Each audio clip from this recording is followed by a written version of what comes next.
সুপ্রিয় দর্শক, আপনাদের সবাইকে স্বাগত জানিয়ে শুরু করছি আমাদের সাপ্তাহিক আয়োজন বিচিত্রা। এই অনুষ্ঠানের মাধ্যমে আমরা দেশের ইতিহাস, ঐতিহ্য এবং আমাদের আশেপাশে ঘটে যাওয়া সাংস্কৃতিক ও সামাজিক অঙ্গনের বিভিন্ন খবরাখবর জানিয়ে আসছি আপনাদেরকে। চলুন দর্শক, এক ঝলকে দেখে নেই আজ কি থাকছে আপনাদের জন্য বিচিত্রায়।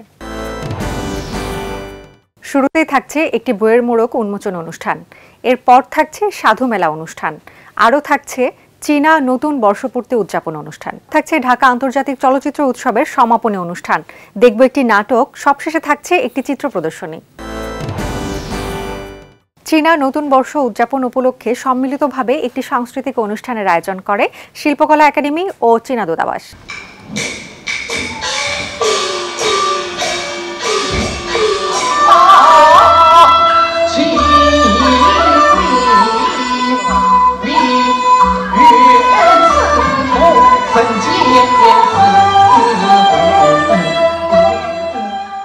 জানুয়ারি মঙ্গলবার সন্ধ্যায় শিল্পকলা একাডেমির জাতীয় নাট্যশালা মিলনায়তনে অনুষ্ঠিত হল বাংলাদেশ শিল্পকলা একাডেমি এবং চীনা দূতাবাসের যৌথ আয়োজনে দুই দেশের ঐতিহ্যবাহী মনোজ্ঞ সাংস্কৃতিক পরিবেশনা।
Happy Chinese new year Zhejiang Wu opera শীর্ষক অনুষ্ঠানে প্রধান অতিথি হিসেবে সংস্কৃতি বিষয়ক মন্ত্রণালয়ের উপদেষ্টা মোস্তফা সরওয়ার ফারুকী উপস্থিত ছিলেন। বাংলাদেশ শিল্পকলা একাডেমির মহাপরিচালক ডক্টর সৈয়দ জামিল আহমেদের সভাপতিত্বে এ সময় আরও উপস্থিত ছিলেন বাংলাদেশ জাতীয়তাবাদী দল বিএনপির স্থায়ী কমিটির সদস্য ডক্টর আব্দুল মঈন খান, বাংলাদেশে নিযুক্ত চীনের মান্যবর রাষ্ট্রদূত ইয়াও yen. Culture breaks the barrier of language and also, I believe, the barrier of politics and economics. When people from two parts of the world come together and they exchange their culture, they communicate without a language. They communicate through the language of culture. And that brings, I believe, the human beings all around the world together. Very good evening to all of you. It's really a great pleasure to be here for the third consecutive year with all of the guests to celebrate the Chinese New Year, which falls exactly on 29th of January. So, as we bid farewell to the old year and usher in the new beginning, it is a great opportunity to gather here at the Bangladesh শিল্পকলা Academy, together with friends from both China and Bangladesh, to enjoy the happy Chinese New Year opera performance. I also welcome this event to celebrate another very distinguished traveler who journeyed to Bengal. It's called Mao Wan, who visited Bengal in from 1405 to 1433, sometime between this time. So in 15th century. And he arrived in Chattogram and traveled to Sonargaon, and from there he went inland, and then he learned about musicians over here. And he says, and if you allow me, these men each morning about 4 o'clock go from house to house of the high officials. অতিথিদের আলোচনা শেষে দুই দেশের শিল্পীদের অংশগ্রহণে পরিবেশিত হয় মনোজ্ঞ সাংস্কৃতিক অনুষ্ঠান। এতে শিল্পীরা তাদের পরিবেশনায় দুই দেশের ঐতিহ্যকে উপস্থিত দর্শকদের সামনে মেলে ধরেন। 好曲音乐，对吗？我们来哦，来哦，踮脚哦，踮脚哦。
বরেণ্য শিল্পী রফিকুন নবীর চিত্রাবলী শীর্ষক গ্রন্থের মোড়ক উন্মোচন অনুষ্ঠানের আয়োজন করা হয়।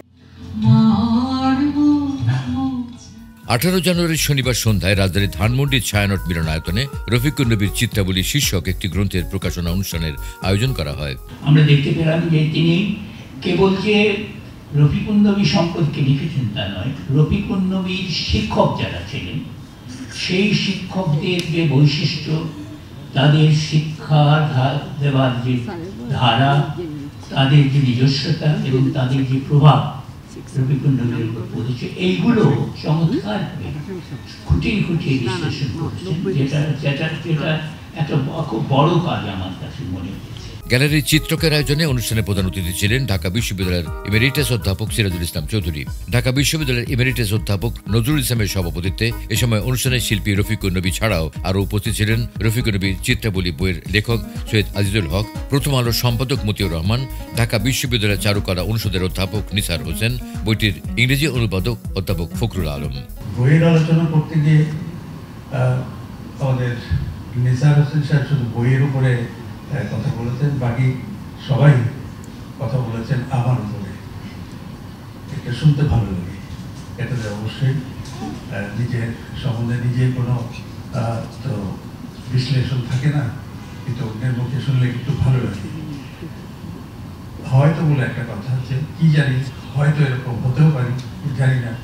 ছবি আঁকতে হয় বলে আঁকি, কি আঁকি, কেন আঁকি, কার জন্য আঁকি, কেমন আঁকবো, সবকিছু নিয়ে তারপরে একটা ক্যানভাসের সামনে বসতে হয়, বা এখানে যে সার্ভিসে কাজ করবো তার সামনে বসতে হয়। এটা হলো আমাদের, আমি বলে নয়, সব শিল্পীদের একটা। ঢাকা বিশ্ববিদ্যালয়ের এমেরিটাস অধ্যাপক রফিকুন নবীর আঁকা চিত্র নিয়ে বইটি প্রকাশ করা হলেও এতে শিল্পী রফিকুন নবীর শিল্পী জীবন সহ জীবনের নানান বিষয়কে তুলে ধরা হয়েছে। অতিথিদের আলোচনার আগে রজনীকান্ত সেন ও রবীন্দ্রনাথ ঠাকুরের গান পরিবেশনার মধ্যে দিয়ে শুরু করা হয় অনুষ্ঠান। যে পথ দিয়া চলিয়া যাব, সবারই যাব তুষি। শিল্পকলার নন্দন মঞ্চে জমে উঠেছিল সাধুর মেলা। চিত্ত মন্দতম অন্ধ নিরঙ্গম, চিত্ত মন্দতম অন্ধ নিরঙ্গম, রবে না রে, চলো ভাই আনন্দের বাজারে, চলো ভাই আনন্দের বাজারে। মানুষ ভজলে সোনার মানুষ হবি শিরোনামে রাজধানীর শিল্পকলা একাডেমিতে সম্প্রতি অনুষ্ঠিত হল বাউল সঙ্গীতের সাধুদের জমজমাট মিলন মেলা।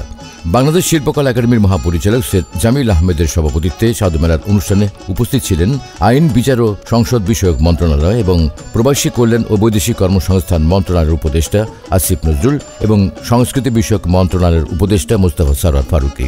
সবচেয়ে গুরুত্বপূর্ণ বিষয় হচ্ছে এরা মানুষকে ভালোবাসার কথা বলেন, আর সবচেয়ে কষ্টের বিষয় হচ্ছে এদের উপরে আক্রমণটা বেশি হয়। কারণ যেহেতু এরা দু হাত খুলে ভালোবেসে সবাইকে আলিঙ্গন করতে চান, সেহেতু সুযোগ পেলে এদের উপরে নানাভাবে আক্রমণ করা হয়। আমরা শিল্পকলা একাডেমির তরফ থেকে, এবং আমার মনে হয় আপনারাও আমার সাথে যোগ দেবেন, আমরা এর প্রতিবাদ জানাই এবং আমরা মনে করি এখানে একেবারে বন্ধ হয়ে যাওয়া উচিত। একাডেমির সঙ্গীত, নৃত্য ও আবৃত্তি বিভাগের আয়োজনে অনুষ্ঠানে আরও উপস্থিত ছিলেন বিভাগের পরিচালক মেজদা বিন রহমান ও একাডেমির সচিব ওয়ারিস হোসেন। দূর করো জাহালা, কামের ঘরে দাও তাহালা, ও তবে ঠিক রবে গোলা। আমি অপার হয়ে বসে আছি,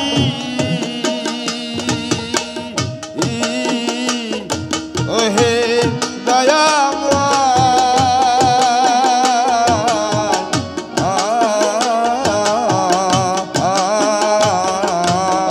সত্য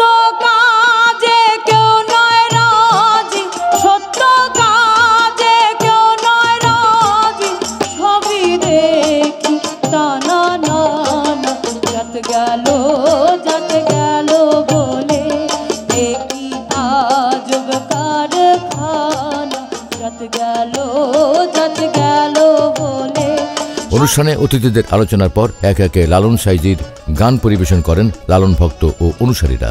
নইলে মোর দশা কি এমন হয়, নইলে মোর দশা কি এমন হয়, ওই চরণে দাসের যোগ্য নই, আমি ওই চরণে দাসের যোগ্য আর কি হবে মানব জন্ম,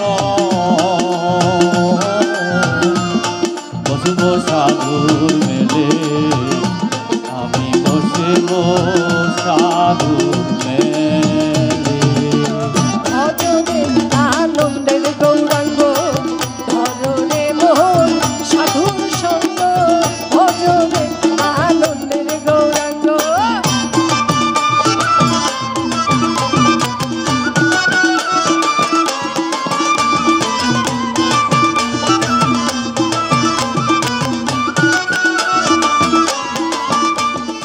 শেষ হলো ঢাকা আন্তর্জাতিক চলচ্চিত্র উৎসব।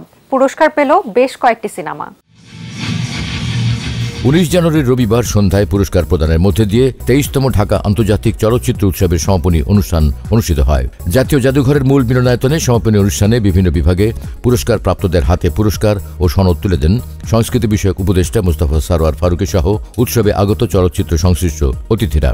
রেইনবো চলচ্চিত্র সংসদের উদ্যোগে বরাবরের মতোই এবারও উৎসবেও এশিয়ান ফিল্ম প্রতিযোগিতা বিভাগ, রেট্রোস্পেকটিভ বিভাগ, Bangladesh panorama, cinema of the world, children films, spiritual films, short and independent films এবং উইমেন্স ফিল্ম মেকার বিভাগে চলচ্চিত্র প্রদর্শিত হয়।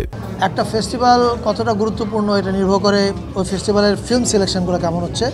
আমরা যদি বাংলাদেশের ছবি সিলেকশন অথবা এশিয়ান কম্পিটিশনের সিলেকশন দেখি, আমরা দেখব যে ইম্পর্টেন্ট ছবিগুলো সিলেক্টেড হচ্ছে, তার মানে এই ফেস্টিভ্যালটা ঠিক পথেই যাচ্ছে।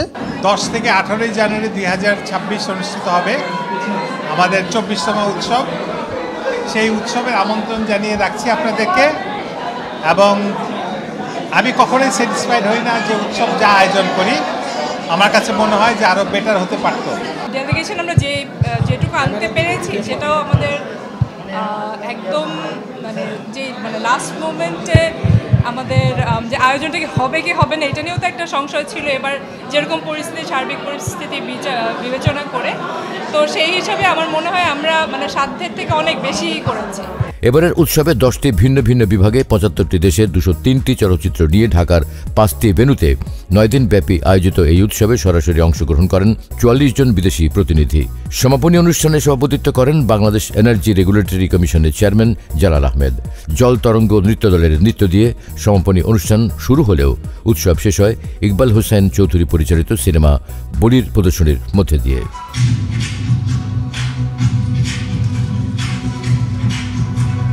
পুনর্বিবেচনা, পুনর্বিন্যাস ও পুনরুদ্ভাবন শিরোনামে একটি চিত্রকর্ম প্রদর্শনীর আয়োজন করা হয়। 21 জানুয়ারি মঙ্গলবার বিকেলে ঢাকা বিশ্ববিদ্যালয় চারুকলা অনুষদের ওসমান জামাল অডিটোরিয়ামে পুনর্বিবেচনা, পুনর্বিন্যাস, পুনরুদ্ভাবন শীর্ষক শিল্পকর্ম প্রদর্শনীর উদ্বোধনী অনুষ্ঠানের আয়োজন করা হয়। সবই আসলে দখল, মানে দখলটা সব অর্থেই দখল। কালচারাল দখলটাও যেমন দখল, আমরা আমাদের মস্তিষ্ক যখন দখল হয়ে যাচ্ছে সেটাও দখল, আবার যখন জমি দখল হচ্ছে সেটাও দখল। দখল আসলে মানে যে ভয়াবহতা এই শব্দটা প্রকাশ করে, সেইটা যাই দখল হোক না কেন, ভয়াবহতা একই রকম। অনুষ্ঠানের প্রধান অতিথি ছিলেন নেদারল্যান্ডস রাজতন্ত্রের বাংলাদেশস্থ রাষ্ট্রদূত আন্দ্রে কারস্টেন্স। বিশেষ অতিথি ছিলেন বাংলাদেশ শিল্পকলা একাডেমি চারুকলা বিভাগের পরিচালক মুস্তাফা জামান, আর্ট বাংলা ফাউন্ডেশনের চেয়ারম্যান মোহাম্মদ ইউনুস, আর্ট বাংলা ফাউন্ডেশনের মহাপরিচালক ও কো কিউরেটর মোহাম্মদ হারুনুর রশিদ টুটুল, এম্বাসির senior policy adviser Naima Akter প্রমুখ। অনুষ্ঠানে অতিথিদের আলোচনা ও শিল্পীদের মধ্যে সার্টিফিকেট বিতরণ শেষে প্রদর্শনীটি ঘুরে দেখেন অতিথিরা। প্রকৃতির সঙ্গে মানবতার সম্পর্ক এবং মানবিক মূল্যবোধ ও পরিবেশ পরিবেশের উপর জলবায়ু পরিবর্তনের প্রভাব নিয়ে 8টি মূল শিল্পকর্ম রয়েছে এই প্রদর্শনীতে। রিনি হাকমান্স ও মার্জা ব্লুমের তত্ত্বাবধানে অনুষ্ঠিত এই প্রদর্শনীটি স্থানীয় ঐতিহ্যকে বৈশ্বিক শিল্পচর্চার সঙ্গে যুক্ত করার একটি প্ল্যাটফর্ম হিসেবে কাজ করে, যা তরুণ শিল্পীদের জলবায়ু পরিবর্তন নিয়ে আন্তর্জাতিক আলোচনায় অবদান রাখতে উৎসাহিত করবে। সাস্টেইনেবল পাওয়ার নিয়ে তো আমি বাতাসকে কাজে লাগিয়ে একটা ইনস্টলেশন করেছি, যেটা একজন মানুষ আসবে, এটা ঘোরাবে এবং বাতাসের সাথে এইটার বিভিন্ন ফর্ম তৈরি করবে। তো এইভাবে আমরা ভিউয়ার্সদের সাথে আমার এই কাজটার সম্পর্ক তৈরি করার চেষ্টা করি। We are now in the garden of the art faculty of Dhaka University, and here we see around us all the creative projects. There were teams of 2 art students together with young working graduated artists, and all of them had different disciplines, so they really started from scratch. What shall we do? How can we turn our concerns into a performance or into a piece of art? And I believe they all managed very, very well. শান্তি ও সম্প্রীতির সন্ধান শিরোনামে একটি চিত্র প্রদর্শনী চলছে অবিন্তা গ্যালারিতে। 18 জানুয়ারি শনিবার সন্ধ্যায় রাজধানীর প্রগতি সরণির অবিন্তা গ্যালারিতে 10ম প্রাচ্য চিত্রকলা প্রদর্শনীর উদ্বোধন ও পুরস্কার প্রদান অনুষ্ঠানের আয়োজন করা হয়। অবিন্তা গ্যালারি অফ ফাইন আর্টসের চেয়ারপারসন নীলু রোশন মোর্শেদের সভাপতিত্বে উদ্বোধনী অনুষ্ঠানে উপস্থিত ছিলেন খ্যাতিমান শিল্পী মনিরুল ইসলাম, শিল্পী সমর মজুমদার, ঢাকা বিশ্ববিদ্যালয়ের চারুকলা অনুষদের dean Azharul Islam Sheikh, her story ফাউন্ডেশনের প্রতিষ্ঠাতা জেরিন মাহমুদ হোসেন এবং ওরিয়েন্টাল পেইন্টিং স্টাডি গ্রুপের প্রধান উপদেষ্টা মিখাইল ইদ্রিস ইসলাম। আমাদের Abinta gallery of fine arts সর্বোপরি বাংলাদেশের যে শিল্পী যারা আছেন, যেটা বরাবরের মতোই আমাদের দেশের যারা তরুণ শিল্পী এবং আমাদের দেশের যারা প্রতিষ্ঠিত শিল্পী, সর্বোপরি বাংলাদেশের শিল্প এবং সংস্কৃতিকে দেশে এবং বৈশ্বিক মণ্ডলে প্রতিষ্ঠিত করার জন্য আমাদের chairperson miss Nilu Roshan Morshed madam কাজ করে যাচ্ছেন। অতিথিদের আলোচনা পুরস্কার প্রদান শেষে শান্তি ও সম্প্রীতির সন্ধান শিরোনামের প্রদর্শনীর উদ্বোধন করেন অতিথিরা। 54 জন শিল্পীর শিল্পকর্মে বাংলাদেশের লোকজ ঐতিহ্য, দরবারি আভিজাত্য ও আধুনিক প্রাচ্য চিত্রের বহুমাত্রিক রূপের সমাহার ঘটেছে এই প্রদর্শনীতে।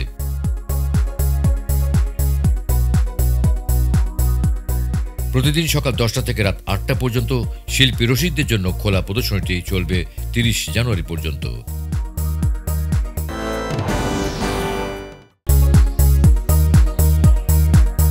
রেনেসান্স ঢাকা গুলশান হোটেলে নানা আয়োজনে চলছে পিঠা উৎসব। শীতের শেষে ঐতিহ্যের বাহারি পিঠার বিশেষ এই আয়োজনে পিঠা ছাড়া রয়েছে ডিনার বুফে এক্সট্রা ভেগো। We have come up with the different pitas from different districts of Bangladesh and we try to bring it in one platform so that local people can enjoy, relish it during the winter season of the current situation. বাঙালির ঐতিহ্যকে ধারণ করে আয়োজিত উৎসবে ভোজন রসিকদের জন্য রয়েছে বিভিন্ন সুবিধা। পুরো গ্রাম বাংলার একটা খুব সুন্দর একটা ফ্লেভার দেওয়ার চেষ্টা করা হয়েছে। এখানে গুড়ের চায়ের একটা স্টল আছে, লাইভ আপনারা পিঠা যে তৈরি করছে আমাদের শেফরা, ওটা এক্সপিরিয়েন্স করতে পারছেন, আপনাদের পছন্দ মতো পিঠা বানিয়ে নিতে পারছেন। পাটিসাপটা, চিতই পিঠা, ভাপা পিঠা, এবং আমার পিছনেও যদি দেখেন অনেক প্রকারের আইটেম আছে যেটা আমাদের বাংলাদেশের ঐতিহ্যকে অনেক সুন্দর করে ফুটিয়ে তোলে। প্রতিদিন সন্ধ্যে 6টা থেকে শুরু হয়ে রাত 10টা পর্যন্ত সবার জন্য খোলা পিঠা উৎসব চলবে 31 জানুয়ারি পর্যন্ত। প্রিয় দর্শক, সবার জন্য মঙ্গল কামনা করে আজকের মতো শেষ করছি। ইতিহাস, ঐতিহ্য সহ সামাজিক ও বিনোদন জগতের খবরাখবর নিয়ে আমি বৃষ্টি আগামী পর্বে আবারও আপনাদের সামনে হাজির হব। ততদিন পর্যন্ত সবাই ভালো থাকুন, নিরাপদে থাকুন, আর থাকুন বাংলা ভিশনের সাথেই।